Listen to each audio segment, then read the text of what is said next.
Баршаңызға сәлем, сіздермен бұл мен Шапағат. Мен бүгін сіздерге қазіргі таңда елімізде белең алып тұрған тақырып жөтелден қалай арыламыз, қақырықтан арылу жолдарын көрсететін боламын.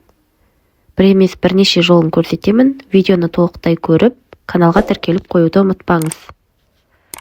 Ең алдымен бізге осындай бір дана пияз қажет, және де беті жабылатын осындай ыдыс. Пиязымызды жақсылап турап, өте ұсақтап тураймыз, көбіктап турасақ болады.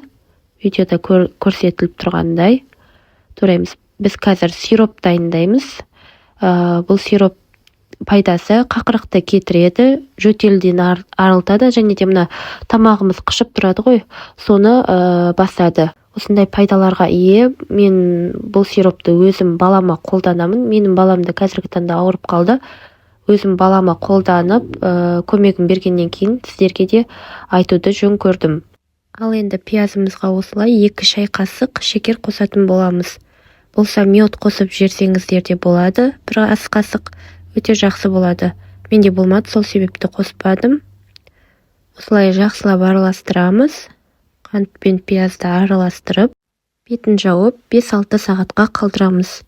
Немесе мен сияқты түнге қалдырып қойсаңыздар болады, таңертең сироп дайын болып тұрады. 5-6 сағат өткеннен кейін пиязымыз осындай сиробын бөледі өзінің. Бұны балапанымызға 1 шай қасықтан аузына ішкіздіреміз. Келесі ем бізде суықты алуға арналған. Ол үшін бізге осындай 1 тазик суға уксус, яғни яблочный уксус араластырамыз. 3 шай қасық. Осылай 3 шай қасық яблочный уксусты құямыз. Бұл бізде денедегі суықтарды алады. Осындай яблочный уксус осындай болады. Магазиндерден алсаңыз болады. Және де 3 шай қасық тұз қосамыз.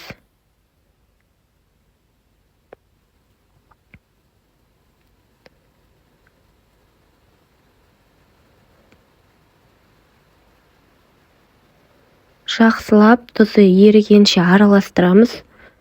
Бұның пайдасы өте көп. Денедегі артық нелерді, суықтарды алатын болады. Бұны қолдану үшін аяғымызды осы тұнбаға аяғымызды батырып отырамыз. Булап, көрпемен жан-жағын жауып отырамыз. Даже мен бұны өзім массажист болғандықтан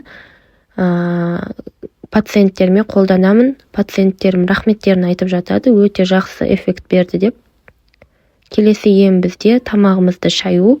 Тамағымызды шаю үшін бізге 1 стакан осындай жылы су қажет. Және де осындай ас содасы. Ас содасын айтам да, мен кішкентай кезімнен осы коробкада. Әлі сол коробка, сіздерде де солай ма? 1 ас содасын, яғни бұл неге араластырамыз. Стакандағы суымызға, жылы суымызға жақсылап араластырамыз. Және де 1 шай қасық тұз қажет. Қатты ащы болып кетпеу керек. Көп қоссаңыздар ащы болып кетеді, тамаққа шайғанға ыңғайсыз. Бұл бізде тамақтың жыбырлауын жоқ қылады десем болады. Және де осындай йод қажет. Кез келген аптекада сатылады. Азырақ йод қосамыз. Йодымызды араластырып, осы тұнбамен тамағымызды күніне 3 реттен көп шайсақ та болады. Өте көп шая береміз. Ешқандай зияны жоқ. Тек қана пайдасы, микробтарды өлтіреді, тамағымыздың жыбырлап тұрады ғой, соны кетіреді. Осындай сары түсті болады. Жақсы эффект береді, қолданып көріңіздер. Мен бұны балама тамағын шай алмағандықтан бинтпен баламның тамағын сүртіп отырдым осымен. Біз енді денедегі суықты алдық, тамағымызды шайдық, барлық емді жасадық. Енді бізде тек қана қалғаны осы мұрыннан су ағып жатады, жөтелді, тұмауды жұқтырған кезде. Ол үшін бізге осындай физраствор көмекке келеді. Физраствор кәдімгі аптекада сатылады. Осылай оны шприцке құйып, баламыздың немесе өзіміздің мұрнымызды шая береміз. Егер де физраствор болмаған жағдайда тұз сумен шайсаңыздар да болады, өте жақсы эффект беріледі. Ал ендеше достар, мен сіздерге жөтелден арылу жолындағы осындай жолдарды әдістермен бөлістім. Алдында мен құйрық маймен емделу жолын айтқанмын. YouTube каналға кіріп көрсеңіз болады.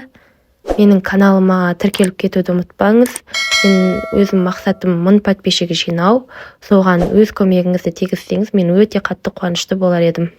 Барлықтарыңызға ем болсын, шипа болсын. Келесі видеода жолыққанша.